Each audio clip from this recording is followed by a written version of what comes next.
ಮಾಲಾಧಾರಿಗಳಿಂದ ಸುಣ್ಣ ಬಣ್ಣ ಬಳಿದುಕೊಂಡು ಸ್ವಚ್ಛತೆಗೊಂಡ ಮಾರುತಿರಾಯನ ದೇವಸ್ಥಾನ. ಹೌದು ವೀಕ್ಷಕರೇ, ಕೊಪ್ಪಳ ತಾಲೂಕು ಕೊಪ್ಪಳ ಜಿಲ್ಲೆ ಉಲಿಗಿ ಗ್ರಾಮದ ಸಿ ಗ್ರೇಡ್ ಪಟ್ಟಿಯಲ್ಲಿರುವ ಮಾರುತಿ ದೇವಸ್ಥಾನವನ್ನ ಹನುಮಪ್ಪನ ಮಾಲೆ ಹಾಕಿರುವ ಭಕ್ತರು ಸ್ವತಃ ತಾವೇ ತಮ್ಮ ಸ್ವಂತ ಬಂಡವಾಳವನ್ನ ಹೂಡಿಕೆ ಮಾಡಿಕೊಂಡು ಸುಣ್ಣ ಬಣ್ಣ ಬಳಿಯುವುದರ ಜೊತೆಗೆ ದೇವಸ್ಥಾನದ ಸುತ್ತಮುತ್ತ ಸ್ವಚ್ಛತೆಗೊಳಿಸಿ ಮಾರುತಿರಾಯನ ಭಕ್ತರಿಗೆ ಅನುಕೂಲ ಮಾಡಿ ಕೊಡುವುದರ ಜೊತೆಗೆ ಭಕ್ತಿ ಭಾವದಿಂದ ಮೆರೆದಿದ್ದಾರೆ ಎಂಬುದು ಅಕ್ಷರಶಃ ಸತ್ಯ. ಇವರು ಸ್ವಚ್ಛತೆ ಮಾಡಿದರೂ ಇದು ಕೇವಲ ತಾತ್ಕಾಲಿಕ ಅಷ್ಟೇ ಎಂಬುದೇ ಮಾಲಾಧಾರಿಗಳ ಬೇಸರದ ಮಾತು. ಕಾರಣ, ಈ ದೇವಸ್ಥಾನಕ್ಕೆ ಇಲ್ಲಿ ಯಾವುದೇ ಸರಿಯಾದ ಭದ್ರತೆ. ಈ ದೇವಸ್ಥಾನದಲ್ಲಿ ಸ್ವಚ್ಛತೆ ಹೀಗೆ ಮುಂದುವರಿಯಲು ಬೇಕು ಒಂದು ಸೂಕ್ತವಾದ ಕಾಂಪೌಂಡ್ ಮತ್ತು ಭದ್ರವಾದ ಗೇಟ್ ಎಂಬುದೇ ಮಾಲಾಧಾರಿಗಳ ಸಂಕಟದ ಮಾತು.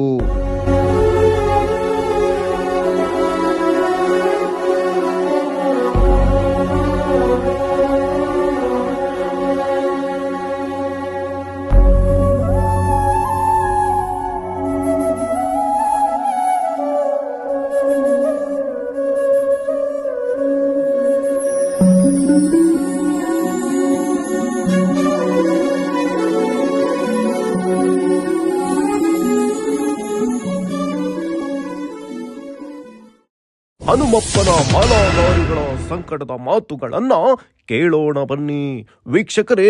ಇದು ಬಹಳ ಮುಖ್ಯವಾದ ವಿಷಯ. ಜೈ ಶ್ರೀರಾಮ್. ಜೈ ಶ್ರೀರಾಮ್. ನಾನು ದೇವಸ್ಥಾನದ ಸುತ್ತಮುತ್ತ ಗಮನಿಸಿದೆ ಸ್ವಾಮಿ, ಬಣ್ಣವನ್ನ ಬಾರಿ ನೀಟಾಗಿ ಬಹಳ ಚಂದ ಬರೆದಿದ್ದೀರಿ. ಇದು ನೀವು ಸ್ವಂತ ಮಾಲಾಧಾರಿಗಳು ಎಷ್ಟು ಜನ ಇದ್ದೀರೋ ನೀವೇ ಕೈಯಿಂದ ಹಾಕೊಂಡು ಬಂಡವಾಳನ ಮಾಡಿದಿರೋ, ಅಥವಾ ಗ್ರಾಮಸ್ಥರಾಗಿರ್ಬೋದು ಅಥವಾ ಗ್ರಾಮ ಪಂಚಾಯತಿಯವರಾಗಿರ್ಬೋದು, ಇದಕ್ಕೆ ಸಂಬಂಧಪಟ್ಟವ್ರು ಯಾರಾದ್ರೂ ನಿಮಗೆ ಇದ್ರ ಜೊತೆಗೆ ಕೈ ಜೋಡಿಸಿದಾರಾ ಸ್ವಾಮಿ? ಇಲ್ಲ ಸ್ವಾಮಿ, ಯಾರು ಮಾಡಿಲ್ಲ. ಊರಲ್ಲಿ ಒಂದು ಸಮಸ್ಯೆ ಆಗಿತ್ತು ಕೋತಿಯಿಂದ.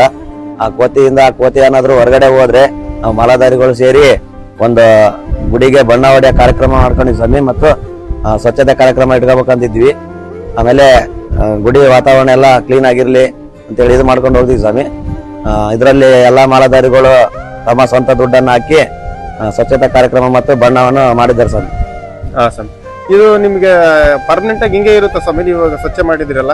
ಇಲ್ಲ ಸ್ವಾಮಿ, ಇದು ಒಂದ್ 2 ದಿನ ಅಷ್ಟೇ, ನಾವಿರೋ ತನ ಅಷ್ಟೇ ಚೆನ್ನಾಗಿರುತ್ತೆ ಸ್ವಾಮಿ. ನಾವು ಹೋದ್ಮೇಲೆ ಮತ್ತೆ ಅದೇ ರೀತಿಯಾಗಿ ಗಲೀಜಾಗುತ್ತೆ. ಇದಕ್ಕೆ ಯಾವುದೇ ರೀತಿಯಾದ ಕಂಪೌಂಡ್ ಇಲ್ಲ, ಗೇಟ್ ಇಲ್ಲ. ಇದಕ್ಕೆ ಕಂಪೌಂಡ್ ಆಗ್ಲಿ ಮತ್ತು ಗೇಟ್ ಆಗಿ ಮಾಡಿಕೊಟ್ರೆ ಇದು ಯಾವಾಗ್ಲೂ ಸ್ವಚ್ಛತೆ ಆಗಿರುತ್ತೆ. ಇನ್ನು 50 ಜನ ಮಾಲಾಧಾರಿಗಳಿದೀವಿ. ಇನ್ನು ಮುಂದೆ 150-200 ಜನ ಮಾಲಾಧಾರಿಗಳು ಬರೋ ಸಾಧ್ಯತೆ ಇರುತ್ತೆ. ಮಲ್ಕೊಳ್ಳೋ ಜಾಗ ಆಗುತ್ತೆ, ಹೊರಗಡೆ ಗಲೀಜ್ ಆಗಂಗಿಲ್ಲ. ಕಂಪೌಂಡ್ ಮತ್ತು ಗೇಟ್ ಅನ್ನು ಮಾಡಿಕೊಟ್ರೆ ಎಲ್ಲರಿಗೂ ಒಳ್ಳೇದಾಗುತ್ತೆ ಸ್ವಾಮಿ. ಇದರ ಸ್ವಚ್ಛತೆ ಬಗ್ಗೆ ಹೇಳ್ಬೇಕಂದ್ರೆ ನಾವು ಇಷ್ಟೆಲ್ಲ ನಿನ್ನೆಯಿಂದ ಕ್ಲೀನ್ ಮಾಡ್ತಿದ್ವಿ. ಬಟ್ ಇದು ನಾಳೆ ಒಂದು ಮಂಗಳವಾರ ಬಂತಂದ್ರೆ ಸಾಕು, ಎಲ್ಲ ಫುಲ್ಲು ಗಲೀಜು. ಬಟ್ ಇದನ್ನ ಯಾರು ತಲೆ ಕೆಡ್ಸ್ಕೊಳ್ಳೋದಿಲ್ಲ. ಒಂದ್ ಕಾಂಪೌಂಡ್ ಇಲ್ಲ, ಒಂದ್ ಏನು ಇಲ್ಲ. ಅಷ್ಟೆಲ್ಲ ಬರೀ 15-20 ಜನ ಸ್ವಾಮಿಗಳು ಆಗ್ತಿದ್ರು, ಬಜರಂಗಿ ಸ್ವಾಮಿಗಳು. ಇತ್ತೀಚಿನ ಪ್ರಕಾರ ಒಂದು 50-60 ಜನ ಸ್ವಾಮಿಗಳಾಗಿದ್ದಾರೆ ಪ್ರೆಸೆಂಟ್. ಇಲ್ಲಿ ಮಲ್ಕಣಕ್ಕಿರೋದು ಬರೀ 15 ಸ್ವಾಮಿಗಳಿಗೆ ಮಾತ್ರ ಒಳಗಡೆ ಅವಕಾಶ. ಇಲ್ಲಿ ಹೊರಗಡೆ ಮಲ್ಕೋಬೇಕಂದ್ರೆ ಜಾಗ ಇಲ್ಲ, ಕ್ಲೀನ್ ಇರಲ್ಲ. ಮೇಲ್ಗಡೆ ಕೋತಿಗಳು, ಹಂಗೆ ಮೇಲ್ಗಡೆ ಬಂದ್ರೆ ಫುಲ್ ಹೆದರಿಕೆ ನಮ್ಗೆ. ಎಲ್ಲಿ ಮಲ್ಕೋಬೇಕಂತಾನೆ ಗೊತ್ತಾಗ್ತಿಲ್ಲ. ಎಲ್ಲಿ ರೂಮ್ ಇರ್ತಾವ ಲೋಕ್ ಮಲ್ಕೋಬೇಕು ಸ್ವಾಮಿ. ಪ್ರೆಸೆಂಟ್ ಮಲ್ಕೋಕ್ ಜಾಗನೇ ಇಲ್ಲ ಇಲ್ಲಿ. ನಮ್ಗೆ ಏನಾದ್ರು ಸ್ವಲ್ಪ ಕಂಪೌಂಡ್ ಮಾಡ್ಕೊಟ್ರೆ ಬೇಕಾದ್ರೆ ಮೇಲೆಲ್ಲ ನಾವು ಅನುಕೂಲ ಮಾಡ್ಕೊಂಡು ಚೆನ್ನಾಗಿರ್ತೀವಿ ಇಲ್ಲಿ. ಒಟ್ಟು ಇವಾಗ ನಿಮ್ಮ ಅಭಿಪ್ರಾಯ ಏನಂದ್ರೆ, ಇಲ್ಲಿ ಮಾಲಾಧಾರಿಗಳಾಗಿರ್ಬೋದು ಅಥವಾ ದೇವಸ್ಥಾನಕ್ಕೆ ಪ್ರತಿನಿತ್ಯ ಬರ್ತಕ್ಕಂಥ ಭಕ್ತರಿಗಾಗಿರ್ಬೋದು, ಸ್ವಚ್ಛತೆ ಇದ್ರೇನೆ ಭಕ್ತಿ. ಸ್ವಚ್ಛತೆನೇ ಇಲ್ಲ ಅಂದ್ರೆ ಭಕ್ತಿನೇ ಇಲ್ಲ. ಮುಂಜಾನೆಯಿಂದ ಪೂಜೆ ಮಾಡಿ ಮಂಗಳವಾರ ಶುಕ್ರವಾರ ಬಂತಂದ್ರೆ ಇಲ್ಲೆಲ್ಲ ನೀಚ್ ಫುಲ್. ನಾವು ಪೂಜೆ ಮಾಡಿದ್ದೇನು ಬಿಟ್ರೆ ಏನು ಇಲ್ಲ, ಈಗ ನಡಿಬೇಕೆಲ್ಲ. ಇಲ್ಲ, ಇದಕ್ಕೆ ಸಂಬಂಧಪಟ್ಟಂತ ಅಧಿಕಾರಿಗಳು ಇದಕ್ಕೆ ತಕ್ಷಣವೇ ಸೂಕ್ತ ಕ್ರಮವನ್ನ ಕೈಗೊಳ್ಬೇಕು. ಇಲ್ಲ ಅಂತ ಹೇಳಿದ್ರೆ ಮುಂದಿನ ದಿನಮಾನಗಳಲ್ಲಿ ಒಂದು ದೇವಸ್ಥಾನ ಈ ತರ ಇತ್ತು ಅನ್ನೋದಕ್ಕೂ ಕೂಡ ಇಲ್ಲಿ ಯಾವುದೇ ಕುರುಹುಗಳಿರೋದಿಲ್ಲ. ಇಲ್ಲಿ ಸ್ವಚ್ಛತೆ ಬಹಳ ಮುಖ್ಯವಾಗಿದೆ. ಆ ಸ್ವಚ್ಛತೆ ಆಗ್ಬೇಕಪ್ಪ ಅಂತ ಹೇಳಿದ್ರೆ ಇದ್ರ ಸೂಕ್ತ ರಕ್ಷಣೆಗೆ ಒಂದು ಕೋಟೆ ಬೇಕೇ ಬೇಕು, ಅಂದ್ರೆ ಒಂದು ಕಾಂಪೌಂಡ್ ಬೇಕು. ಆಮೇಲೆ ಅದಕ್ಕೊಂದು ಸೂಕ್ತವಾಗಿರ್ತಕ್ಕಂಥ ಗೇಟ್ ಬೇಕು. ಆಯ್ತು ವೀಕ್ಷಕರೇ, ನೋಡಿ ಇವರೆಲ್ಲ ಸಮಸ್ಯೆಗಳನ್ನ ಕೇಳಿದ್ರಿ. ಜೊತೆಗೆ ಇವರು ಆಂಜನೇಯನ ಮಾಲೆ ಹಾಕಿರೋದಕ್ಕೋಸ್ಕರ ತಮ್ಮ ಸ್ವಂತ ಬಂಡವಾಳವನ್ನೇ ಆ ಎಲ್ಲಾ ಮಾಲಾಧಾರಿಗಳ ತಲಾಗಿಸಿಷ್ಟು ಅಂತೇಳಿ ಹಾಕಿಕೊಂಡು ಬಹಳ ಚಂದವಾಗಿ ದೇವಸ್ಥಾನವನ್ನ ಮಾಡಿದ್ದಾರೆ.